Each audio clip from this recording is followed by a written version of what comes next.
A very good evening and thank you for joining us for the midweek edition of Primetime News. I'm Salima Shimwefeleni Masipa.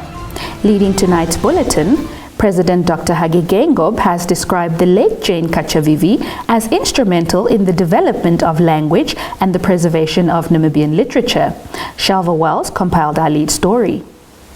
Kachavivi, who was a writer, editor, former publisher, died on Tuesday, aged 70. Geingob, in a media statement issued on Tuesday, noted that Jane, who was also the wife of National Assembly Speaker Peter Kachavivi, was volunteering at the SWAPO office and became a steadfast supporter of freedom fighters during the liberation struggle, and thus became one of them in advancing the fight for freedom and independence. He stated, Jane, an accomplished author and passionate editor, was instrumental in building Namibia's literature after independence in 1990 and assisted many with editing transcripts and documents. During this difficult time for the Kachavivi family, I extend my heartfelt condolences to my dear brother, Peter Kachavivi, the children, and the entire bereaved family on behalf of the Namibian people and government, my wife Monica Kenkos, and my family. May Madame Jane Kachavivi's soul rest in eternal peace, he stated. Meanwhile, the Ovahero Paramount Chief, Prof. Mushinde Kashuwa, also extended condolences over the passing of Jane on behalf of himself and the Ovahero people. On to our next story. Namibian Exile Kids Association President Rona Amotati says it is difficult for struggle kids to be employed after the High Court set aside a cabinet resolution in 2021 which granted them jobs without being subjected to the normal recruitment process. Sawi Hausiko filed this story. Amutati said this in an interview with Nampa on Tuesday after a group of close to 30 children of the liberation struggle, also known as struggle kids in the Kavango East region, last week started camping at the SWAPO regional office, demanding government jobs. Amutati said they used to get special provision for entry-level jobs, but after this matter was set aside for children of the liberation struggle not to be treated special, it has become difficult to get jobs as many are also illiterate. The NECA president noted she has had meetings with various ministries and the Namibian Defence Force on their current recruitment, but the response from all these institutions is that children of the liberation struggle should follow the normal employment procedures like everyone else. Amutati said Vintu currently has 3 camps of children of the liberation struggle, as well as camps in the Oshana, Omusati and Zambezi regions. She said the association is looking into coming up with projects that can sustain the children of the liberation struggle for the time being. Reporting for Primetime News, I am Sawi Hausiko. Shifting attention to East Africa, Kenyans waited anxiously today for the results of the country's presidential election after a largely peaceful poll with low turnout in some areas, suggesting growing frustration with the political elite. Michael Madimba brings us this report. Although presidential frontrunners William Ruto and Raila Odinga have both vowed to maintain calm following Tuesday's poll, the memory of past election-related violence remains fresh for many Kenyans, who have urged political parties to accept the results. With pressure building on the Independent Electoral and Boundaries Commission (IEBC), which has to declare the results by August 16, officials worked overnight to count votes and dispel rigging fears.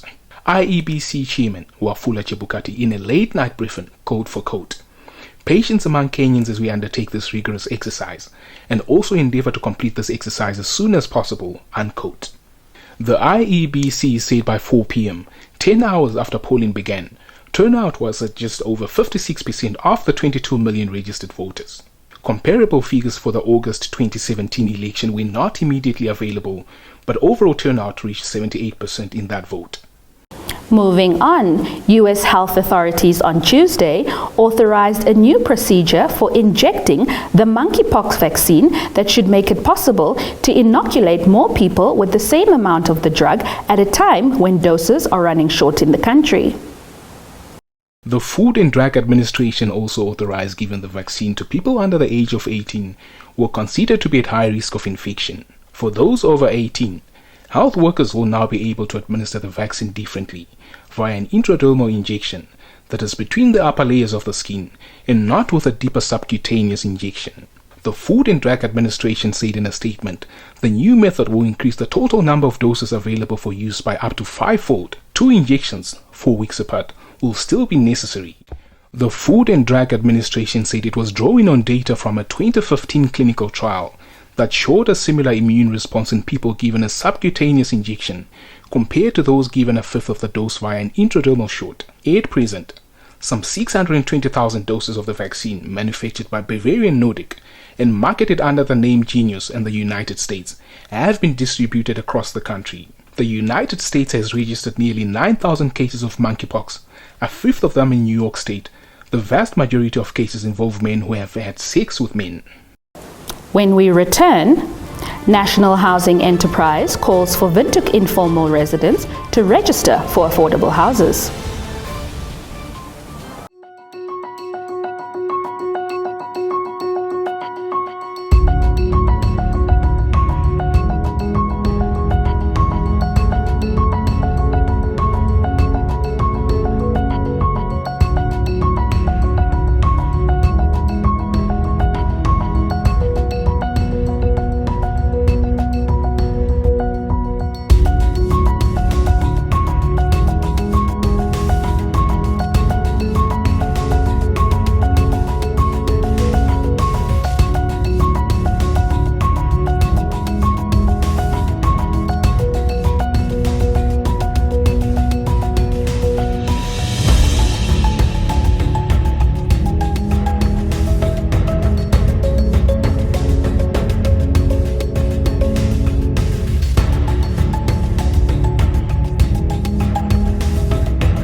Primetime Business brings you all things business and economics, and leading our segment tonight, the National Housing Enterprise under the Informal Settlement Upgrading Project is calling on Windhoek residents living in informal areas to register for affordable houses under the said project.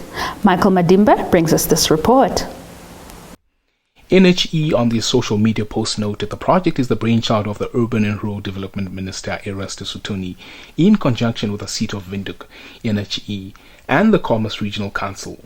The statement read that those interested can find NHE officials at Stop and Shop in Okuriangava Katutura on Saturday between 8 a.m. to 1200 hours, or visit the NHE or seat of Windhoek offices. NHE explained that prospective clients must be title deed owners, belong to group with title deeds, or lease agreement holders, and have access to full municipal services. It further revealed that close to 400 houses have been constructed so far since the launch of the project in 2020. A new buyer is being sought for the first grain shipment to leave Ukraine under a hard-won deal with Russia after the original Lebanese buyer cancelled its order. Lydia Pitiri sheds more perspective. The Sierra Leone flag vessel Rossoni left the Ukrainian port of Odessa on August the 1st carrying 26 tons of maize and had been expected to dock at the Lebanese port of Tripoli at the weekend. But now the keenly anticipated shipment is looking for a buyer after the shipping agent agreed to a request to cancel the original order in light of the long delay in delivery. The Ukraine embassy said in a statement late Tuesday, a 5-month delay after Russia's invasion of Ukraine prompted the buyer and the shipping agent to reach an agreement on the cancellation of the order. The embassy added the agent is now studying alternative bids for the maize before deciding on its destination. The economics roundup is up next, followed by the weather forecast.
We lead tonight's segment with what could be Serena Williams' retirement in the horizon. The 23-time Grand Slam champion, an iconic tennis superstar for a generation on Tuesday, revealed that the countdown has begun to her retirement from the sport. The 40-year-old American wrote a cover essay for Vogue magazine and an Instagram post in which she set the stage for evolving away from tennis. George Hendricks brings us this report. Williams won the last of her 23 slams at the 2017 Australian Open when she was already pregnant with daughter Olympia. However, she has failed to add a 24th major, which would take her level with Margaret Court's all-time record. Her final attempt will come at the US Open in New York later this month. There comes a time in life when we have to decide to move in a different direction, she said on Instagram. That time is always hard when you love something so much. My goodness, do I enjoy tennis? But now the countdown has begun. I have to focus on being a mom, my spiritual goals, and finally discovering a different but just exciting Serena. I'm gonna relish this next few weeks. Williams won her first Grand Slam title at the 1999 US Open when she was 17. She has won the Wimbledon and Australian Open singles title 7 times each, along with 6 US Open trophies and 3 French Open successes. For Sport Planet, I'm George Hendricks. On to some rugby. New Zealand captain Sam Cane insists the All Blacks can cope with the pressure of facing South Africa in Johannesburg on Saturday as the visitors seek to sidestep a 4th straight defeat this year. The All Blacks are enduring some of their worst results in the professional era after losing 5 of their last 6 test matches dating back to November. George Hendricks once again gives us this report.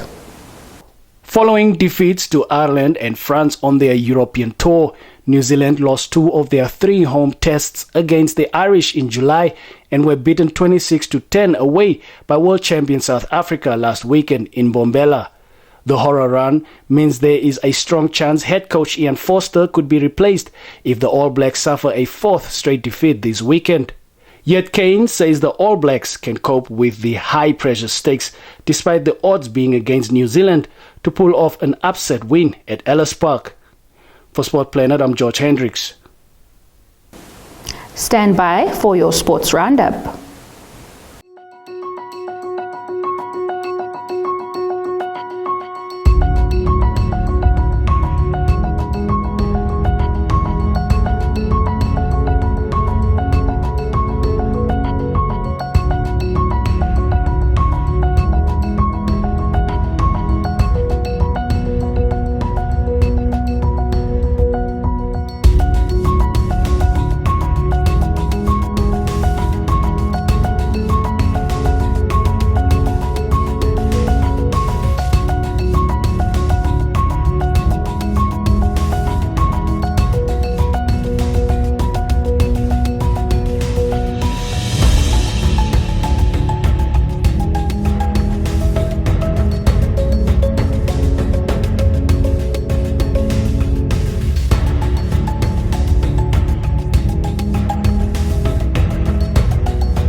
And with that, we've come to the end of tonight's newscast. Many thanks for tuning in. If you're new to this channel, please subscribe, like, share, and press the notifications bell to stay posted on the latest happenings locally and globally.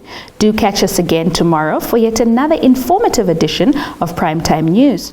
From myself, Salima Shumaifeleni Masipa, and the entire production crew, it's good night.